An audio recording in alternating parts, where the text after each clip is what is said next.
महामहिम राज्यपाल महोदयांच्या अभिभाषणावर अभिनंदन करण्यासाठी उभा आहे। महाराष्ट्राला 2024-25 या वर्षात सर्वाधिक परकीय गुंतवणूक मिळाली, त्याचे मी स्वागत करतो। गडचिरोली जिल्ह्याला स्टील हब म्हणून आणि पूर्व विदर्भाला स्टील कॉरिडॉर म्हणून माननीय मुख्यमंत्री महोदयांच्या नेतृत्वात शासन विकसित करीत आहे, त्याबद्दल पण मी अभिनंदन करतो। परंतु त्याच्या लगत माझा गोंदिया जिल्हा आहे, दोन्ही बाजूला दोन नागझिरा आणि नवेगाव दोन व्याघ्र प्रकल्प आहेत।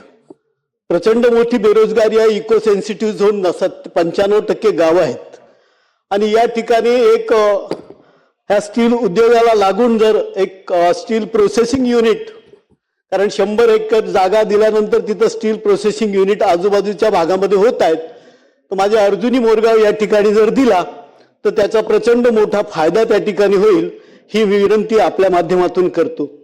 मुख्यमंत्री बळीराजा शेतपालन योजना अत्यंत महत्वाकांक्षी आणि अत्यंत चांगली आहे साहेब, परंतु या ठिकाणी सर्वेक्षण करताना भूमापन कडे यंत्रणाच नाही, त्याच्यामुळे अनेक रस्त्यांचा त्या ठिकाणी मोजणीच झालेली नाही आहे। म्हणून यासाठी बाह्यस्त्रोत पद्धतीने किंवा इतर मार्गाने माननीय शासनाने या ठिकाणी ही मोजणी त्वरित केली तर हे पानन रस्ते होतील, तेवढी फक्त विनंती या ठिकाणी करतो। फीडर सेपरेशन मोठ्या प्रमाणात होत आहेत, पण आमच्याकडे धानाचं उत्पादन आता तिथं लागवड झालेली आहे आणि आता फीडर सेपरेशन झाल्यामुळे मोठ्या प्रमाणात शेतकरी अडचणीत आलाय, कारण त्याला 8 तास त्या ठिकाणी वीज भेटतो, म्हणून एक किमान 3 महिन्यासाठी तरी ही फीडर सेपरेशन त्या ठिकाणी होऊ नयेत, एवढी विनंती आपल्या माध्यमातून या ठिकाणी करतो। आमच्याकडे प्रचंड मोठा आदिवासी क्षेत्र आहे, शासनाने आदिवासी महिलांना सक्षम करण्यासाठी राणी दुर्गावती महिला सक्षमीकरण योजना सुरू करण्याचा निर्णय घेतला आणि त्यामध्ये अनेक लाभार्थ्यांची त्या ठिकाणी निवड होत आहे, परंतु त्या ठिकाणी जिल्हाधिकारी यांना सगळे अधिकार दिलेले आहेत। लोकप्रतिनिधी, आमदार किंवा जिल्हा परिषदेचे सदस्य यांचा कुठेही त्या ठिकाणी वाटा नाही आहे आणि त्याच्यामुळे दुर्गम भागातील महिलांकडे ही योजना जात नाही।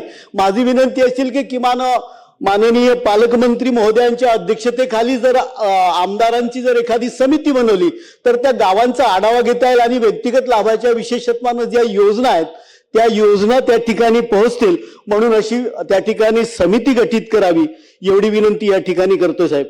राज्यात दिव्यांग कल्याण विभाग वेगळा करून त्याच्या विकासासाठी शासन चांगला प्रयत्न करत आहे, परंतु मागच्या कालखंडामध्ये 200 पेक्षा जास्त दिव्यांगाच्या शाळा त्या ठिकाणी बंद झाल्या आहेत आणि काही अधिकाऱ्यांच्या हेतुखोर प्रवृत्तीमुळे त्या ठिकाणी त्या शाळा बंद होत आहेत। माझी विनंती असेल की त्या ठिकाणी अत्यंत संवेदनशील विभाग आहे, त्या ठिकाणी संवेदनशील अधिकारी त्या ठिकाणी दिला तर तो विभाग चांगल्याने चालेल। माननीय आपल्या माध्यमातून माननीय मुख्यमंत्री महोदयांना मी विनंती करतो की त्या ठिकाणी हुकुमशाही प्रवृत्तीच्या अधिकाऱ्यांच्या ऐवजी संवेदनशील अधिकारी त्या ठिकाणी द्यावेत, एवढी कळकळीची विनंती त्या ठिकाणी करतोय साहेब। मराठी भाषेला अभिजात दर्जा दिला त्याबद्दल आम्ही सगळेजणच त्याचं अभिनंदन करतोय, परंतु पाली भाषेला माननीय मोदीजींनी पंतप्रधान महोदयांनी अभिजात भाषेचा दर्जा दिला, त्याचं अभिनंदन केलं। मुंबई विद्यापीठामध्ये ऑगस्ट महिन्यापासून त्या ठिकाणी पाली भवन निर्माण व्हावं, या ठिकाणी एक भंतेजी तिथं उपोषणाला बसलाय, त्यांच्यावर मारधोड करण्यात आली आहे, त्यांच्यावर FIR दाखल करण्यात आलेले आहे। माझी विनंती असेल माननीय आपल्या माध्यमातून का त्या ठिकाणी पाली भवन निर्माण व्हावं आणि महाराष्ट्रामध्ये उर्दू अकॅडमीच्या धर्तीवर पाली अकॅडमी निर्माण करण्याच्या बाबतीत बऱ्याच वेळा आम्ही निवेदन दिलेलं आहे। पाली अकॅडमी पण महाराष्ट्रात निर्माण झाली तर सगळ्या विद्यापीठामध्ये पालीचे चेअर पण त्या ठिकाणी निर्माण होईल आणि पाली भाषेचा, कारण पाली भाषा ही जैन आणि बौद्ध या दोन्ही धर्माचा भाषा प्रचंड मोठं साहित्य आहे, तर त्याला त्या ठिकाणी चालना भेटेल, एवढं आपल्या माध्यमातून या ठिकाणी करतोय। राज्य सरकारनं भीमाशंकर, महालक्ष्मी, अंबाई देवस्थान इत्यादीचा साठी मोठ्या प्रमाणामध्ये 3661 कोटी रुपयाची प्रशासकीय मान्यता दिली आहे, त्याबद्दल महाराष्ट्र शासनाचं या ठिकाणी मी अभिनंदन करतो।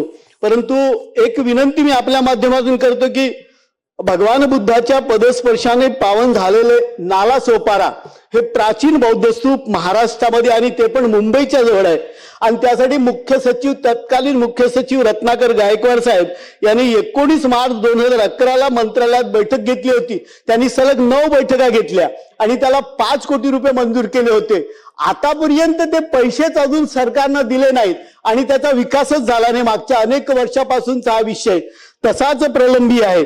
म्हणून अजंठा आणि एलोरा वेड्यांच्या या प्रदेशामध्ये नालासोपारा बौद्ध स्तूपाच्या विकासासाठी 5 कोटी रुपये सरकारनं त्वरित द्यावी एवढी विनंती या ठिकाणी करतो. माझ्या विधानसभा क्षेत्रामध्ये शिव मंदिर प्रतापगडची प्रचंड मोठी यात्रा भरते.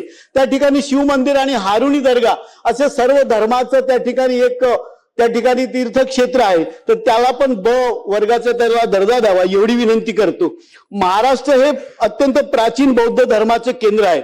या ठिकाणी कुशाण, वाकाटक, सातवाहन या सगळ्या राजधानी या ठिकाणी प्रचंड मोठ्या प्रमाणामध्ये बौद्ध धर्माचे वास्तू निर्माण केले. गौतमीपुत्र सातकर्णी हे खरं म्हणजे वैष्णव धर्मीय होते, परंतु त्यांनी बौद्ध धर्माला प्रचंड या ठिकाणी पाठबळ दिलं आणि त्यांच्या काळामध्ये कार्ले, भाजे, नाशिक या लेण्या या ठिकाणी निर्माण झाल्या. माझी विनंती आहे की लेण्याचा विकास करण्यासाठी आणि जगातल्या पर्यटकांना या ठिकाणी आकर्षित करण्यासाठी आणि नालासोपारा, कार्ले, भाजे इत्यादी लेण्यांचा विकास करण्यासाठी सरकारनं आराखडा मंजूर करावा आणि किमान 2000 कोटी रुपयाची तरी तरतूद करावी एवढी विनंती आपल्या माध्यमातून करतो. 20 मार्च 2026 ला महार धर्मसंग्रहाला आता 99 वर्ष पूर्ण होऊन 100 वर्षामध्ये हे जात आहेत. मानवमुक्तीचा हा जागतिक खरं म्हणजे ठेवा आमच्या सगळ्यांसाठी आहे. अख्ख्या देशामध्ये महाडचा धर्मसंग्रह हा अत्यंत सामाजिक समतेचा धर्मसंग्रह म्हणून मानला जातो. परमपूज्य डॉक्टर बाबासाहेब आंबेडकरांच्या क्रांतीचा हा पडघम त्या ठिकाणी वाजला होता आणि म्हणून माझी विनंती आहे 20 मार्च 2026 नंतर 100व्या वर्षाला त्या ठिकाणी लागणार आहे आणि त्या निमित्तानं ह्या शतक वर्षाच्या निमित्तानं महाराष्ट्रात समतेचा जागर हा महाळ धर्मसंग्रहाच्या संदर्भात 100वी वर्षी पण साजरी करण्यात यावी एवढी माफक विनंती आपल्या माध्यमातून करतो. शेवटचं फक्त गोंदिया ही झाडीपट्टी रंगभूमीचा सगळा प्रांत आहे. गोंदिया, गडचिरोली, चंद्रपूर हा पूर्व विदर्भाचा प्रांत झाडीपट्टीचा प्रांत म्हणून संबोधला जातो आणि या जिल्ह्यामध्ये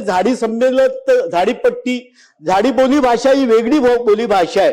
तर त्या ठिकाणी झाडीपट्टीचं साहित्य संमेलन झालंच पाहिजे आणि त्याचबरोबर नवेगाव बांध या ठिकाणी झाडीपट्टी नाट्यकला अकादमीची स्थापन, कारण त्या भागामध्ये झाडीपट्टीची प्रचंड मोठ्या प्रमाणामध्ये नाटकं होतात, मोठ्या प्रमाणामध्ये साधारणतः वर्षभर चालतात.